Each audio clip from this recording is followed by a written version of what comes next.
하나님 말씀 출애굽기 20장 1절에서 3절 말씀 읽어드리겠습니다. 하나님이 이 모든 말씀으로 일러 가라사대 나는 너를 애굽 땅 종되었던 집에서 인도하여 낸 너의 하나님 여호와로라. 너는 나 외에는 다른 신들을 내게 있게 말지니라. 아멘. 예. 이스라엘의 구원자 되신 하나님께서 시내산에서 하나님의 종 모세를 통해서 십계명을 포함한 하나님 말씀을 선포하셨습니다.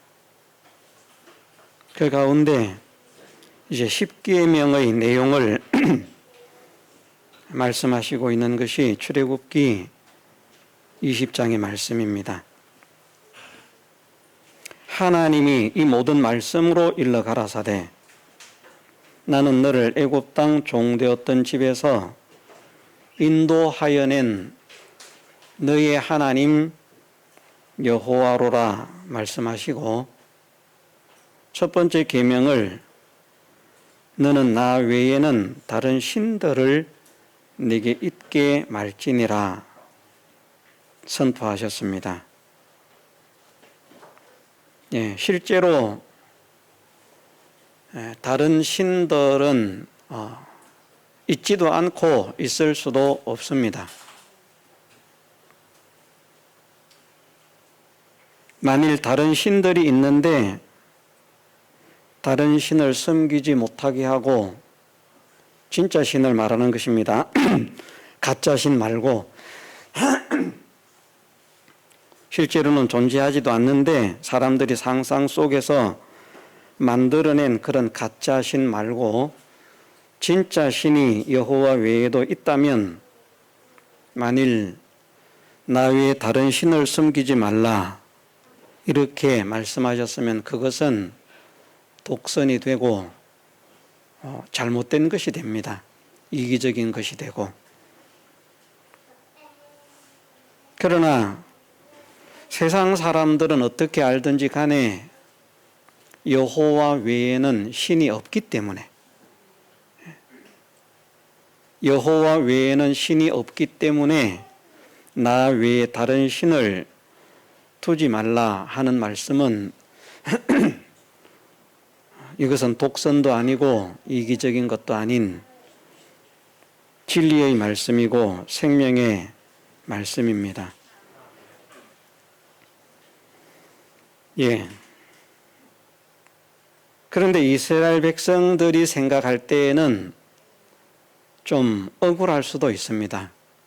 내가 믿고 싶은 것, 내가 섬기고 싶은 것을 좀 섬기게 하면 좋지 않은가? 꼭 여호와만 섬겨야 하는가? 그런 생각을, 이스라엘 백성들도 사람이기 때문에 얼마든지 그렇게 할 수 있고, 또 실제로 세월이 지나니까 하나님 외에 다른 신들을 많이 찾고 섬기는 그런 일들을 행한 것이 이스라엘 백성입니다. 그런데 오늘 우리는 이 말씀 속에서 교리적인 이런 것보다도 정말 여호와 하나님께서 이스라엘 백성들에게 너는 나 외에 다른 신들을 네게 있게 말지니라 말씀하신 이 말씀이 무리한 요구인가? 무리한 요구인가? 해서는 안 될 요구를 한 것인가? 억지인가? 아니면 정당하고 합당한 것인가? 하는 것에 대해서 생각을 하면서 또 우리의 삶 속에서 이 말씀을 한번 접목을 시키면 좋겠다, 그런 생각을 가집니다. 자, 실상이 아니고 가정입니다. 애굽은 다른 신들을 섬기고 있었습니다. 진짜 신은 아니죠. 그냥 사람들이 신이라고 생각하고 믿고 있는 그런 신들을 애굽 사람들은 섬겼습니다. 애굽이 망했는가? 망하지 않았습니다. 초강대국이 되었습니다. 세계에서 제일 번창하는 그런 국가가 되었습니다. 그러면 사람들은 생각할 것입니다. 야, 우리가 믿는 신은 정말 대단하다. 우리를 이렇게 풍요롭게 살게 하고, 이렇게 번창하게 살게 하고, 이렇게 강하게 살게 한다. 다른 나라들은 어려움도 많고, 전쟁도 많고, 궁핍도 많고, 그런데 우리나라는 신을 잘 섬겨서 태평성대를 누린다. 애굽 사람들로서는 그렇게 생각할 수 있습니다. 그런 애굽 나라에서 이스라엘 백성들이 400년을 노예 생활을 했습니다. 혹독한 시련을 당했습니다.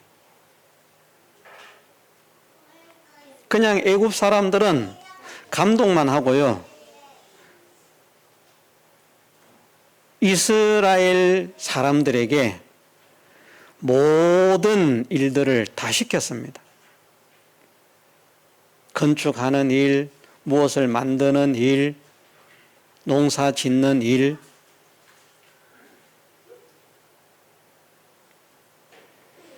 애굽에는 애굽과 이스라엘 두 민족만 있었는가? 그렇지 않습니다. 많은 잡족들이 또 애굽에 이주해서 살고 있었습니다. 그런데 유독 애굽 사람들은 이스라엘만 학대를 하는 겁니다. 이스라엘을 학대한 이유가 어디에 있는가? 출애굽기 말씀에 보면 1장에 보면 나옵니다만은 이 민족이 많고 강하다, 잘 된다, 번창한다. 이거 가만히 놔두면 큰일 나겠다. 찍어 눌러야 되겠다. 그래서 이스라엘 백성들이 번창해가지고 애굽에 반기를 들지 못하도록, 세력이 커지면 반기를 들 수도 있잖아요. 그죠? 반기를 들지 못하도록 자기의 정권을 유지하기 위해서 이스라엘 학대 정책을 편 것입니다. 한번 생각을 해보십시오. 중다한 잡족들이 있는데 그들도 핍박을 안 당해요. 애굽은 번창하게 잘 살아요. 그들 모두 나름대로의 신을 섬기고 있어요. 이스라엘 백성은 누구를 믿고 있습니까? 여호와를 믿고 있어요. 제일 힘들고 제일 고통스럽고 제일 어렵게 사는 사람들이 누굽니까? 네? 그냥 생각하면 여호와가 참 신이니까, 여호와 외에는 신이 없으니까 여호와를 믿는 이스라엘이 그냥 모든 것 다 점령하고 정복하고 다스리고 통치하고 부강하고 번창하고 행복하게 이렇게 살아야 정상인데, 애굽에서의 삶의 모습을 보면 이스라엘 백성이 가장 고통 속에서 살았습니다. 환난 속에서 살았습니다. 역경 속에서 살았습니다. 빈피밤 속에서 살았습니다. 다른 사람들은 다 이스라엘 백성들이 일해서 먹여주고 재워주고 하는 거나 마찬가지예요. 이스라엘 백성은 거기에서 겨우 수입이라고 하면 먹을 것 얻는 정도.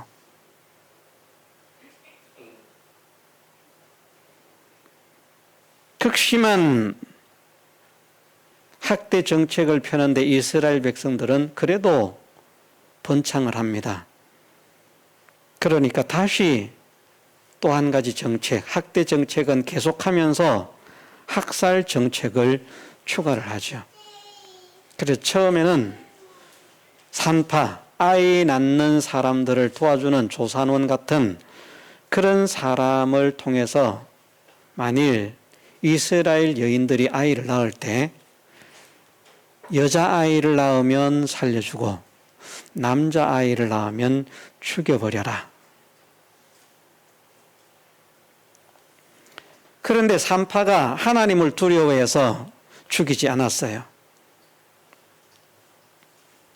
이 산파를 통해서 죽이라고 하는 것은 안 되겠구나. 그 정책을 바꿉니다. 어떤 정책으로 바꾸는가? 이스라엘 민족은 사내 아이를 낳으면 강에다 던져 죽여라. 그래서 사람들이 그 고통을 당하는데 거기에서 더 고통당할 게 없다고 할 만큼 고통을 당하고 있으면서도 죽기를 싫어해서 자기의 자녀들을 강에 집어 던지는 것입니다. 아마 강에 던져서 사람을 죽이는 학살 정책을 수십 년은 편 것으로 그렇게 생각을 합니다. 모세 이후 시대의 사람들로서 거의 40년 차이가 난다고 할 만큼 그 학살 정책이 계속됐어요. 한 30년은 좋게 20, 30년은 그런 학살 정책을 펴지 않았을까. 생각을 해보십시오. 여인들이 아이를 낳을 때는 정말 고통 속에 아이를 낳는 것입니다. 지금은 제왕절개 수술을 해서 그냥 자연분만을 하는 것보다는 좀 더 고통이 덜하게 낳는다. 그럴지라도 옛날은 그런 게 없지 않았습니까? 모두가 자연분만을 했습니다. 그 고통 속에 아이를 낳지만 자기를 죽을 듯 고통에 몰아넣은 그 태어난 아이를 보면 어머니는 그 고통을 다 잊는 거예요. 그리고 그 아이가 정말 사랑스러워서, 정말 예뻐서, 정말 좋아서 어쩔 줄을 모르는 거예요. 최근에 제가 아는 사람이 아이를, 딸을 낳았습니다. 제가 보니까 참 못생겼어요. 객관적인 저의 입장에서 말하는 겁니다. 제가 보니까 참 못생겼어요. 그런데 그 부모는 동영상을 찍었는데 세상에서 제일 예쁜 그게 부모의 마음입니다. 오랫동안 손주를 보지 못하던 할머니는 진짜 이제 할머니가 돼가지고 그 아이를, 못난 아이를 옆에다 눕혀놓고 세상을 다 가진 행복, 그 표정으로 아이를 쳐다봅니다. 얼마나 사랑스럽습니까? 그런데 그런 아이를 자기가 살기 위해서, 가족이 살기 위해서 강에 던져 죽여야 되는 거예요. 얼마나 고통스럽겠습니까? 우리나라 사람들은 말하기를 자식이 죽으면 땅에 묻는 것이 아니라 가슴에 묻는다고 그렇게 말을 할 만큼 자녀가 사랑스러운데, 노예로 하루 종일을 그 더운 나라에서, 이집트가 따뜻한 시원한 나라가 아닙니다. 굉장히 더운 나라입니다. 지금 우리나라보다 지금 현재 우리나라 기온보다 훨씬 웃도는 그런 기온을 가지고 있는 더운 나라입니다.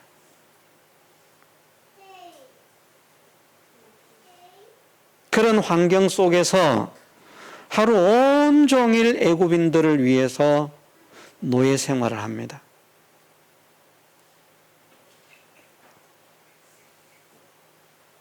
그들의 소원은 이 애굽의 학정에서 벗어나는 것.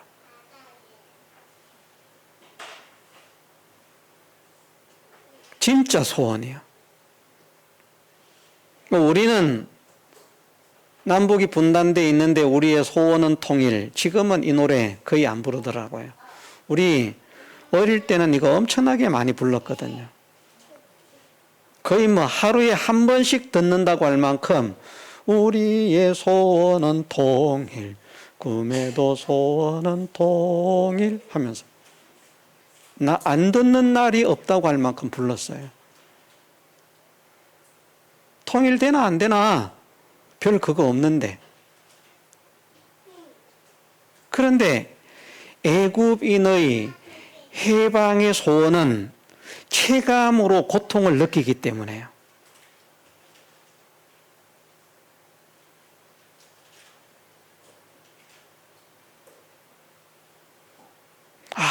여기에서 제발 좀 벗어났으면 좋겠다.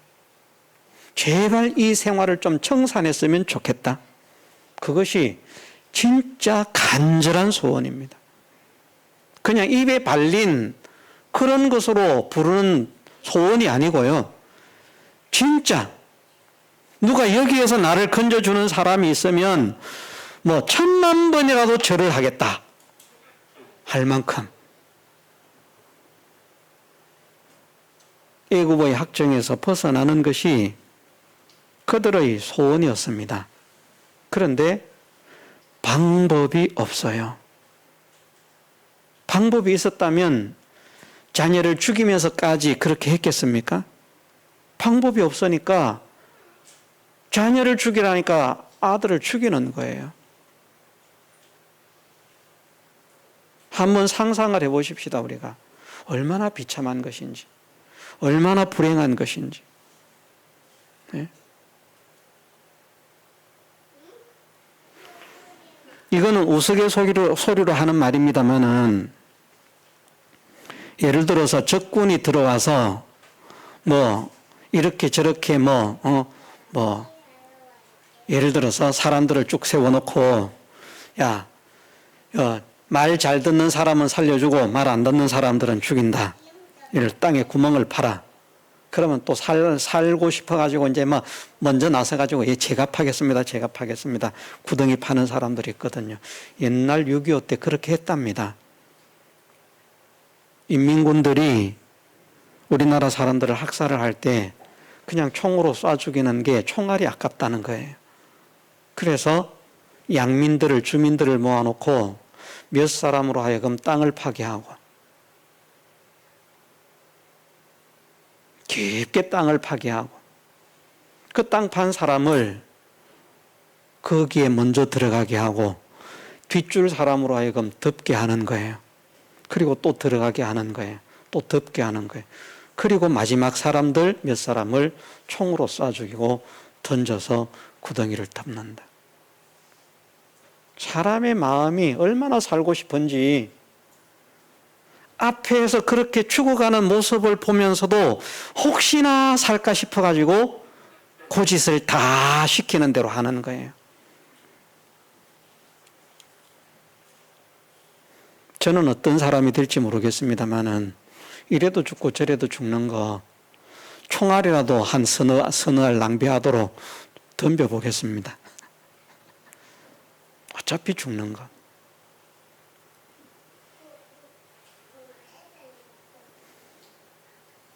그 고통을 통해서 낳은 자기의 사랑하는 아들을 강물에 던져 죽이면서도 그것을 피할 수가 없어서, 빠져나갈 수가 없어서 그 고통을 당하면서 날마다 부르짖습니다. 그 당시의 형편으로 보면 여호와를 믿는 게 제일 불행한 거예요. 이게 이해가 되실지 모르겠습니다만은 애굽의 신을 믿는 게 제일 잘하는 사람들이고, 봐라, 이 신을 섬기는 나라를 봐라, 우리도 다 저 신 섬기자.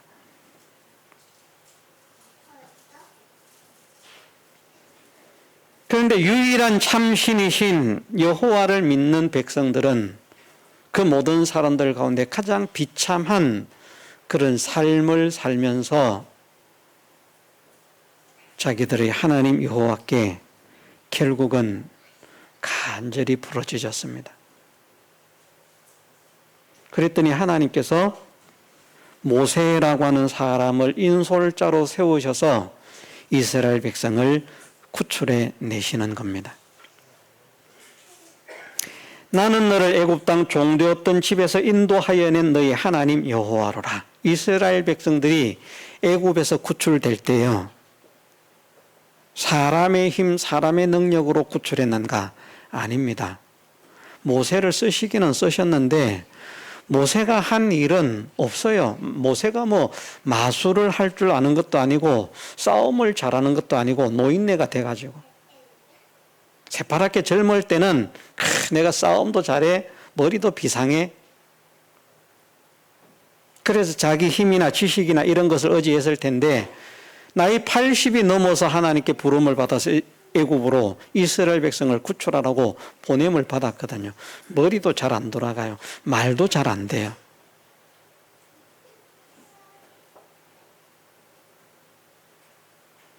저도 나이가 60인데 60이 이제 넘었잖아요. 그죠? 제가 여기 10개를 적었어요. 여기 뭘 적었는지 아세요? 10가지 재앙, 순서를 적어 놓은 거예요. 이게 안 외워져서, 순서가. 재앙 10가지를 말로는 하겠는데 순서를 모르겠는 거예요. 외워도 가만히 있어봐, 이게 먼저인가 저게 먼저인가 자꾸 헷갈려요.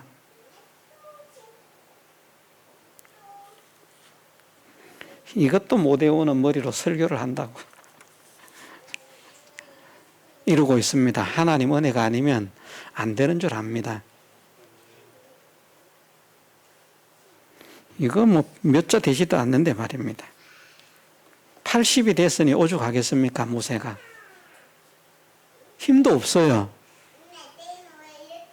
있던 지혜도 그만, 사람이 나이가 들면 자기도 모르게 마음은 청춘인데 몸이나 실제적인 행동들은 청춘의 모습으로 일을 할 수도 없습니다.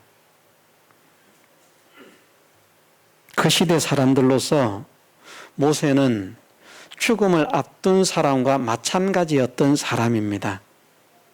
시편에 보면 사람의 연세가 70이요 강건하면 80이라도 하는 이런 말씀이 있는데, 그 말씀을 누가 한 말씀인가 하면 모세가 한 말씀입니다. 하나님께서 모세를 통해서 하게 하신 말씀이에요. 그런데 강건하면, 막 엄청나게 건강해서 오래 살면 80을 사는 그런 시대인데 모세가 80세에 부름을 받은 겁니다. 이 노인네가 뭘 하겠습니까? 칼싸움을 할 줄 압니까? 팔씨름을 해서 이기겠습니까? 아무것도 못하는 거예요. 구출해낼 수가 없어요. 그런데 하나님께서 이스라엘 백성을 구출하시기 위해서 여기에 적은 10가지 재앙을 차례로 내리시는 거예요.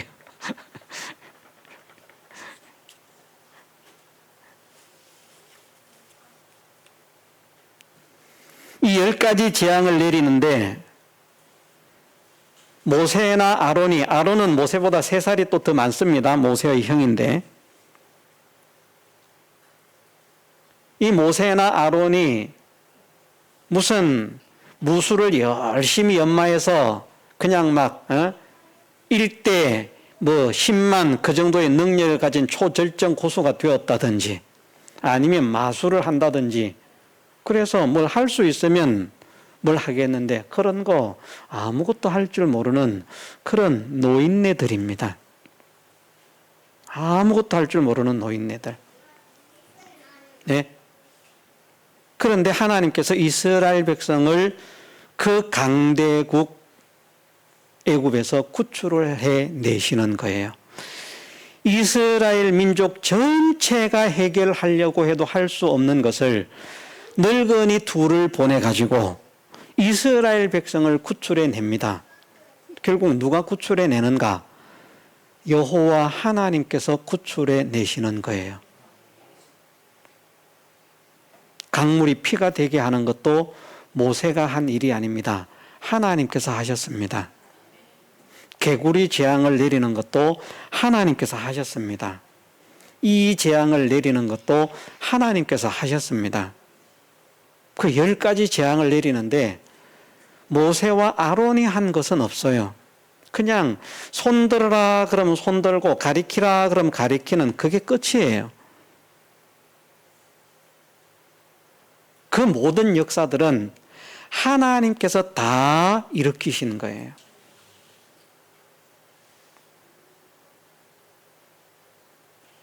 그 10가지 재앙으로 애굽을 치시면서 결국은 애굽 왕이 하나님 앞에 항복하고 이스라엘 백성을 내어보내도록 역사를 하셨습니다. 자, 예전에는 여호와를 믿는 것이 가장 비참했던 시절이 있었어요. 그렇죠? 그런데 10가지 재앙이 내리기 시작하면서부터는 누가 제일 어깨가 올라가는 사람들인가? 여호와를 믿는 사람들이에요. 이해가 되십니까? 그전에는 여호와를 믿는 것 때문에 제일 핍박당했어요. 제일 환난 당했어요. 제일 어려움 당했어요. 그런데 이스라엘 백성을 하나님께서 애굽에서 구출해 내시기 시작하는 이 역사를 일으키면서부터 이스라엘 백성들, 여호와를 믿는 이스라엘 백성들의 어깨는 점점 뽕이 들어가는 거예요. 힘이 들어가는 거예요. 나중에 하나님께서 재앙을 일으키시는데 애굽 전역에 일어나는 재앙이 이스라엘 사람들이 있는 곳에는 파리 한 마리도 날아오지 못하고요. 메뚜기 한 마리도 날아오지 못하고요. 하나님께서 그렇게 구별을 하시는 거예요.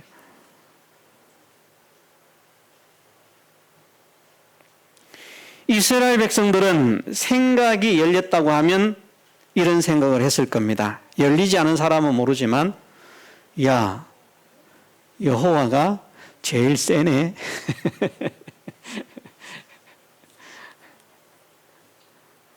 다른 신이 없지만 이전에는 애굽인들이 믿는 신이 최고인 줄 알았는데 우리가 믿는 여호와가 저들이 믿는 신을 다 이기네. 저 신들이 진짜 능력이 있으면 여호와에게 대항을 해가지고 우리도 치게 하든지 뭐 아니면 여호와가 내린 재앙을 막 삽시간에 없애고 다 복으로 바뀌든지 그렇게 만들 텐데 속수무책으로 애굽인과 애굽의 신들은 당하고 있고요. 하나님만 모든 역사를 다 일으키시는 겁니다.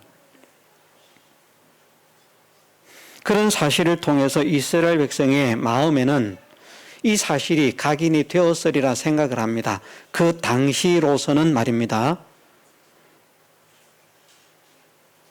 사람은 두 종류의 사람이 있을 거예요. 하나는 여호와만 신이다. 여호와 외에는 신이 없다. 이렇게 믿는 사람들이 있고 또 한 종류의 사람은 신은 여호와만 있는 것이 아니라 많이 있다. 애굽에 있는 저 신들도 신이다. 이렇게 생각하는 사람들도 있었을 것입니다. 첫 번째, 여호와만 신이다 믿는 사람들은 과연 맞다. 과연 맞다. 진짜 여호와만 신이다. 이 사실들을 보니까 일어나는 역사를 보니까 확실하게 알겠다.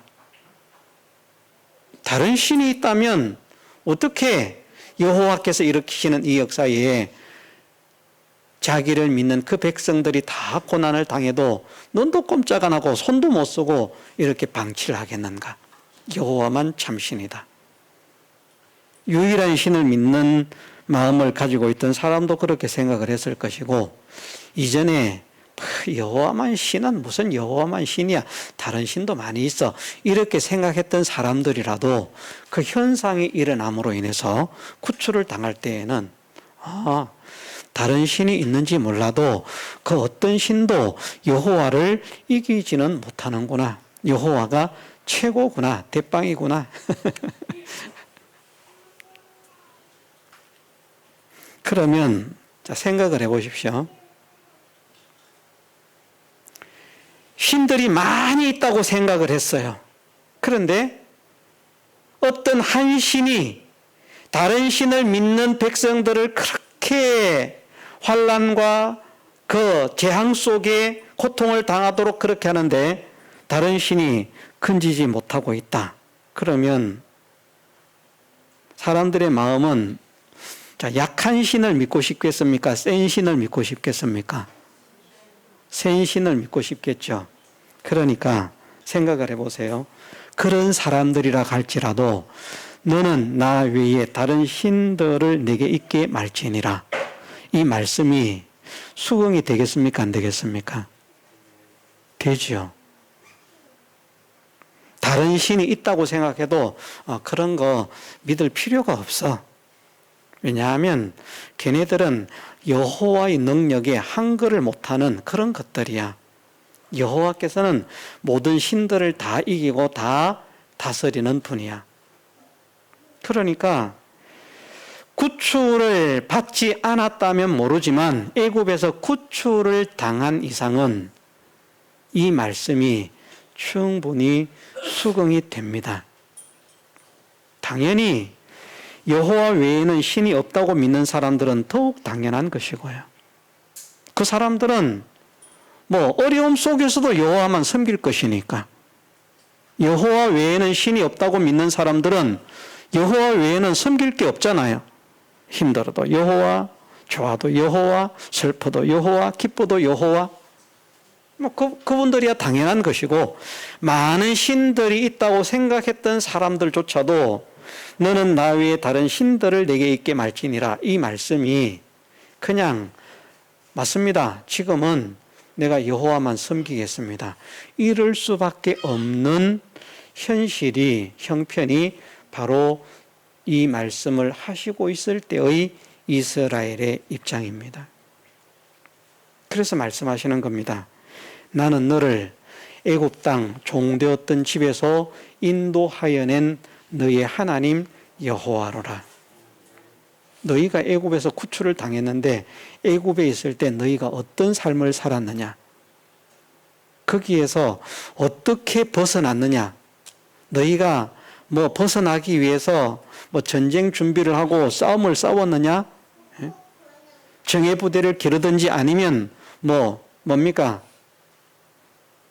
갑자기 침투하는 그런 부대든지 뭐든지 부대를 양육해서 전쟁을 통해서 힘을 써서 싸워서 너희가 구출을 당했느냐? 너희는 손도 하나 깜짝하지 않고 가만히 있을 때 내가 모든 역사를, 재앙을 애굽에 베풀어서 그들로 하여금 너희를 내어 보내게 만들었다. 너희의 소원이 무엇이었느냐? 그 고통에서, 그 절망에서, 그 역경에서, 그 풍파에서, 그 환난에서 벗어나는 것이 너희의 소원이 아니었느냐? 너희의 절대 소원이었던 그 소원을 이루어내는 일에 너희는 손 하나 꼼짝하지 않고 내가 모든 것을 다 그렇게 했다는 것을 기억해라. 우리는 이해를 못하겠지만 이 시대 이스라엘 백성은 충분히 이해가 되었으리라 저는 생각을 합니다. 그렇지 않습니까? 왜냐하면 이 말씀을 듣고 있는 이스라엘 백성들은 10가지 재앙을 다 경험한 사람들이거든요. 홍해도 통과한 사람들이거든요. 그러니 이 말씀이 전혀 무리가 되지 않습니다. 이해가 되실지 안 되실지 모르겠지만 맞아. 여호와만 신으로 섬겨야 돼. 모두가 동의하고 동조할 수밖에 없는. 왜? 그들은 여호와의 역사를 체험했기 때문에. 오늘 우리는 어떤 사람들입니까? 시간이 가서 맺어야 되겠는데요. 오늘 우리는 어떤 사람입니까? 이스라엘 백성은 그 육체가 애굽이라고 하는 나라로부터 구출을 당했지만 우리는 영적으로 죄와 사망과 마귀에게서 해방되어진 사람들입니다. 마귀의 권세에서 벗어날 수 있는 자가 아무도 없어요. 지옥의 멸망을 벗어날 수 있는 자가 아무도 없어요. 천국에 갈 수 있는 자도 아무도 없어요. 그런데 그 죄와 사망과 마귀에게서 벗어나는 것, 우리가 죄와 싸우고 마귀와 싸워서 벗어나는 거 아닙니다. 전적 하나님의 은혜로 벗어나는 것입니다. 지옥의 멸망에서 벗어나는 것, 우리는 벗어날 수가 없어요. 하나님께서 건져 주신 것입니다. 천국에 들어가는 것, 우리는 못 들어가요. 하나님께서 들어가게 하신 것입니다. 영적으로 그러한 은혜를 주셨을 뿐 아니라 세상의 삶 속에서도 분명히 하나님은 믿는 자를 통해서 하나님의 영광을 드러낸다고 말씀을 하셨습니다. 그러면 믿음으로 말미암아 그 하나님의 역사를 체험받는 사람과 정말 하나님께서 나를 죄와 사망과 마귀의 권세에서 해방하시고 지옥에서 건지시고 천국의 구원을 허락하셨다는 사실을 확실히 믿는 이 믿음이 마치 누구처럼 이스라엘 백성이 출애굽을 할 때에 하나님께서 이런 재앙을 내리시네, 저런 재앙을 내리시네, 애굽 사람들에게 저런 재앙이 닥치네. 그런데 우리는 하나도 상하지 않고 멀쩡하네. 하나님이 우리는 전적으로 보호를 하시네. 어떻게 이렇게 세밀하게 역사를 하실 수가 있을까? 날아다니는 파리가 파리 재앙으로 말을 할 때에 날아다니는 파리가 지 맘대로 가지, 보이지 않는 벽이나 이런 걸 만들어서 넘어가지 못하게 만들어 놓지 않은 이상은 아무데나 지 맘대로 날아다니는 게 파리 아닙니까? 그런데 하나님께서 막으시니까 이들이 독종들이 온역 전염병을 말합니다마는 아주 극심한 전염병을 말하는 것입니다. 전염병이 사람을 피해가는 거예요. 이스라엘 백성에게는 그 전염병이 오지를 않는 거예요. 전염병이 돌고 있는데도, 사람들이 막 죽어나가 자빠지는데도. 그런 역사들을 보면서 정말 여호와만 믿는 것이 바른 것이구나 확실하게 느꼈던 것처럼요. 오늘 우리가 죄와 사망과 마귀에서 우리를 건지신 하나님, 지옥의 멸망에서 건지신 하나님, 천국으로 인도하신 하나님, 이 하나님을 실상으로 그렇게 믿어드리는 믿음이 있다면 여호와만 믿는 게 맞아. 우리를 이 구원의 역사를 일으키고 구원의 길로 인도하실 분은 여호와밖에 없으니까요. 애굽에서 이스라엘을 구출한 분은 여호와밖에 없습니다. 다른 그 무엇도 이스라엘 백성을 구출하지 않았습니다. 여호와만 구출하신 것입니다. 그것처럼 우리를 구원하시는 분이 여호와 하나님 외에는 없다는 것을 우리가 확실히 믿는다면 여호와 외에는 믿을 것이 없는 것입니다. 그래서 말씀을 드리는 것이 이제 맺습니다. 이스라엘 백성은 확실하게 사실은 알 수 있었습니다. 왜? 자신들이 경험을 했으니까. 그 재앙들 다 구경하고 홍해를 건너는 것도 다 구경하고 자기들이 다 경험하고 지나왔으니까 확실하게 믿을 수 있었습니다만은 우리는 아삼무삼합니다. 죄와 사망과 마귀에게서 해방을 시키셨다는데 그게 진짠가? 지옥의 멸망에서 건지셨다는데 진짠가? 천국에 들어가도록 천국 시민권을 주셨다는데 진짠가? 아삼무삼하지만 이 시간 우리가 마음의 확신을 가지기를 소원합니다. 맞아. 하나님께서 그렇게 하셔서 우리를 구출하셨어. 그렇게 믿었던 이스라엘 백성들처럼, 맞아, 하나님께서 예수 그리스도의 구속의 은혜를 통해서 나를 구출해 주셨어. 예수 그리스도의 은혜가 있지 않습니까? 그 은혜를 통해서 나를 구원해 주신 분은 하나님밖에는 없어. 내가 이 하나님을 믿지 않고 누구를 믿는다는 말이냐 하고, 너는 나 외에 다른 신들을 내게 있게 말지니라 하는 이 말씀이 너무 무겁고 억지같이 그렇게 느껴지는 것이 아니라 당연합니다, 지당합니다, 합당합니다. 그게 정상입니다. 여호와 외에 내가 누구를 믿겠습니까? 여호와 외에 다른 것을 믿어봐야 그것은 다 멸망길로 가는 것이고, 여호와를 믿는 것만 참 구원의 길이 되는 것을 믿습니다. 이 신앙 고백을 할 수 있는 우리 모두가 되게 해주시기를 주님의 이름으로 축원합니다. 다 같이 통성으로 기도드리겠습니다.